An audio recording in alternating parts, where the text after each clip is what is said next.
All right, here I am once again. I am Sunco for Divinity. I am here doing a recording, and today I want to actually talk about karmic relationships. What is karmic?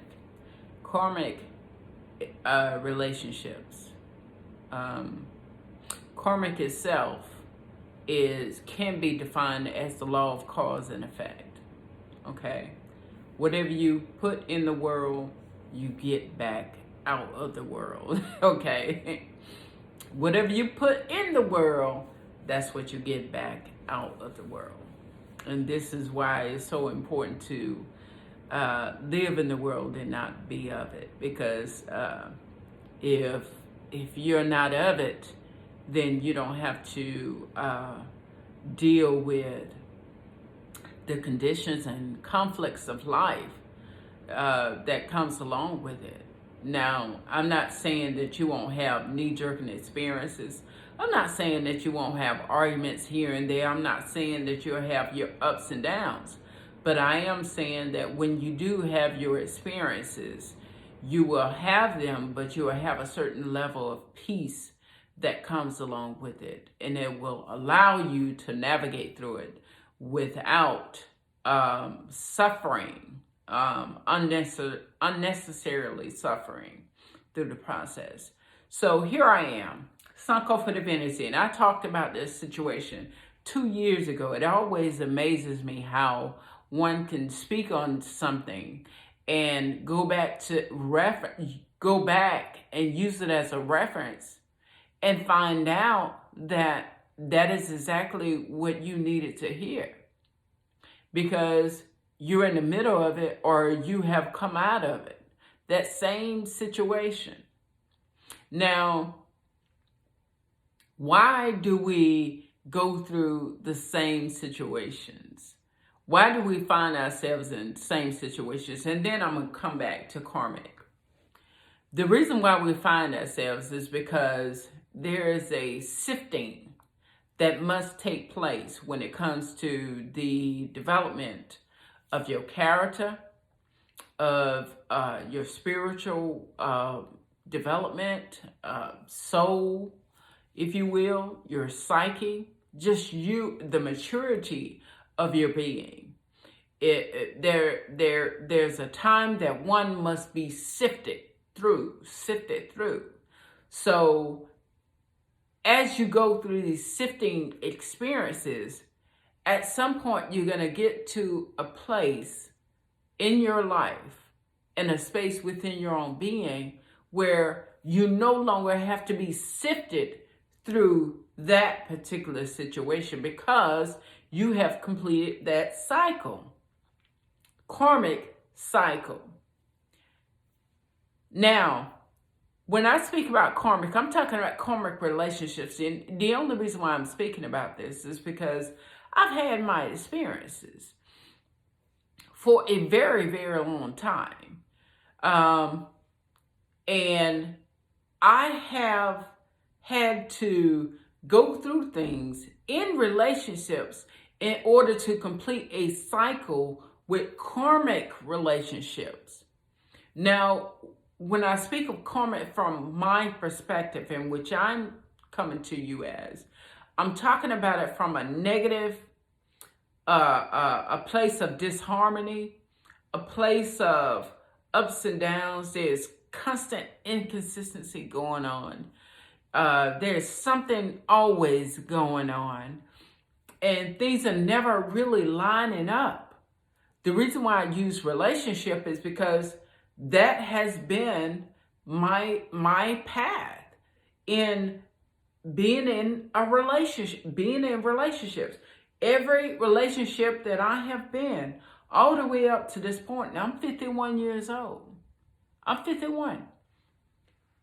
Everyone has been somewhat of a karmic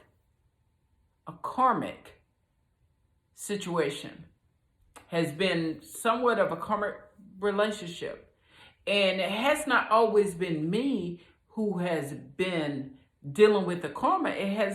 Most of the time, it has been the other person.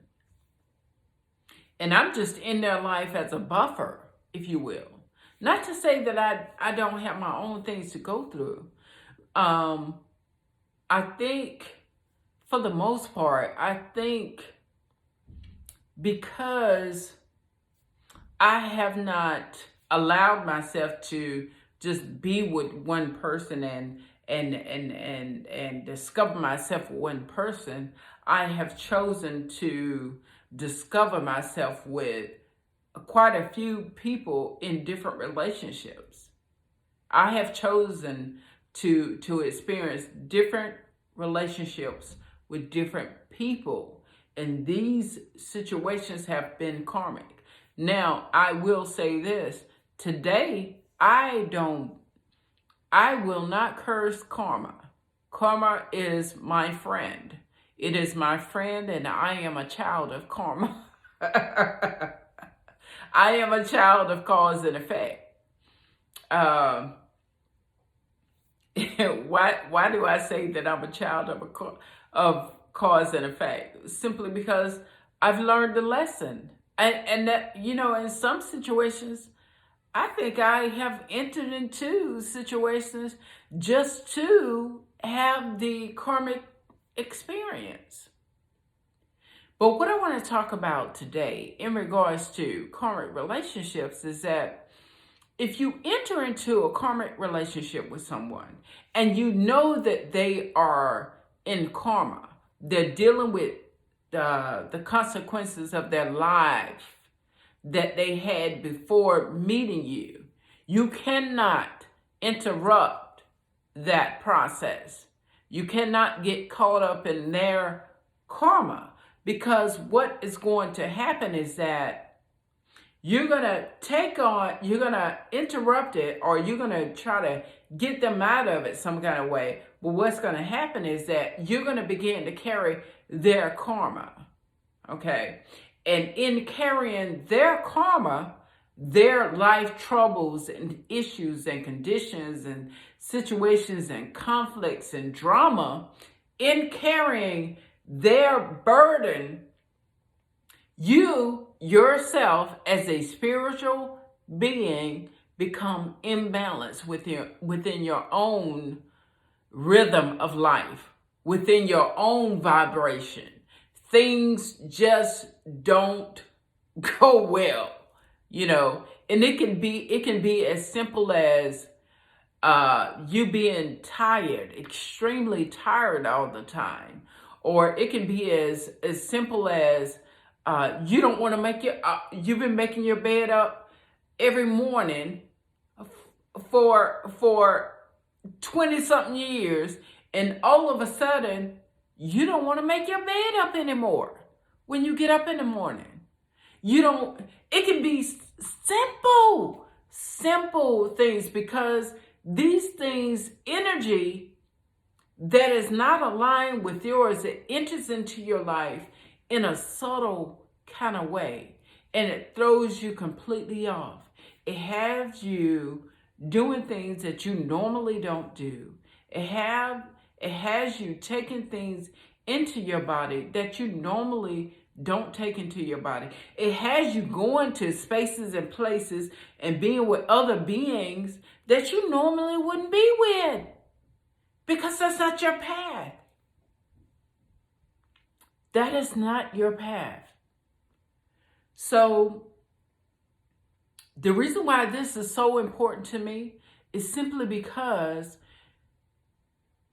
having a relationship with yourself is the ultimate reality of all things. If you do not have a relationship with yourself, you will get caught up in drama and carrying the burden of somebody else's karma. And that karma becomes yours. And then you wake up and you say, I don't know who I am today. I don't know where I'm going. I don't know what I'm doing. You don't know because you've taken on somebody else's clothes. You've put on somebody else's cloak, if you will. And now you can't find yourself. You can't even find your keys. You lose everything. You're always dropping something. You fall down. You know, no apparent reason. You be falling down. Those things, it's really, it's interesting. It is really interesting how subtle energy that is not aligned with your true nature or the divine plan of who you are, and it throws you completely off. Have you putting on clothes that you normally don't put on? Have you ordered things from Amazon that you normally don't order? Have you spending money that you normally really wouldn't spend because you don't really like spending money?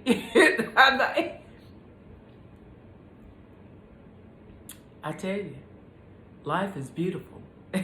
When you get the lesson, when you understand exactly what you're going through, what you're in, life is a beautiful thing. This is when wisdom takes place. I love wisdom. I am a lover of wisdom. I get in bed with wisdom every night. I love wisdom. Okay? I love wisdom. And I think when you ask for wisdom, God is not going to keep it from you.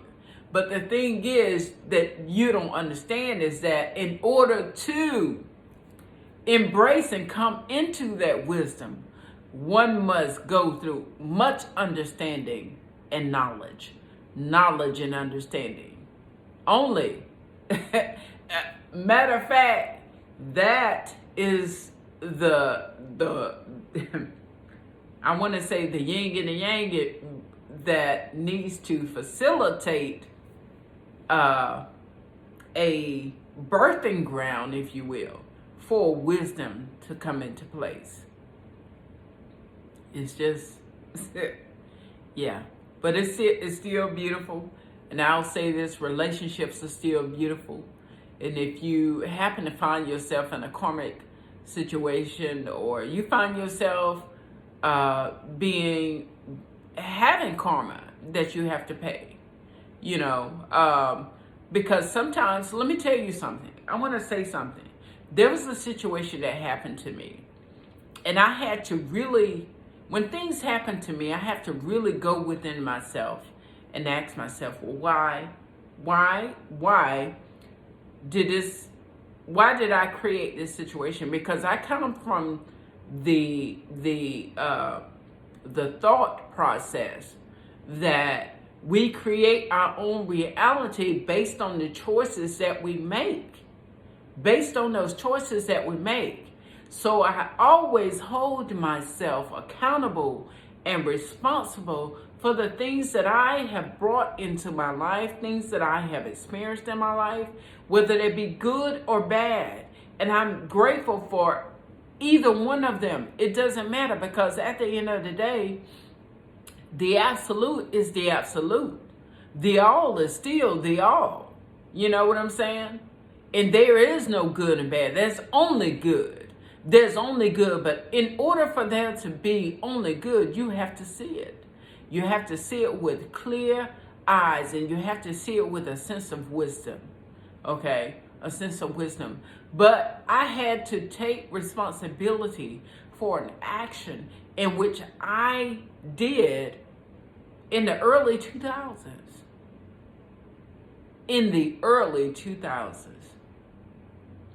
I had to say, okay, yeah, I created this. I created this situation. But why did I create it during this time? Because I wanted to get out of that situation.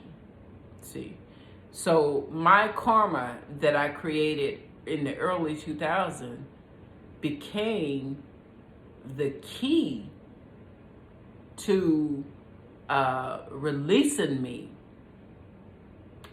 from the grips of something that I wanted to get out of. That I wanted to break even out of. What do I mean by break even?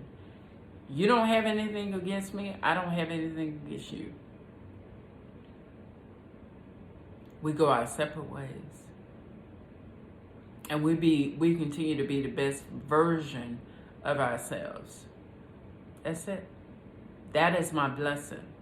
So with that, all is well. All is still well. And all will continue to be well. And I say to you all, stay on the path of light. And if you happen to find yourself in darkness, get all the knowledge and understanding that you're going to get. That you can get. Because what you don't want to happen is to return and to continue to return. Okay? Stay blessed, stay focused, and keep it real.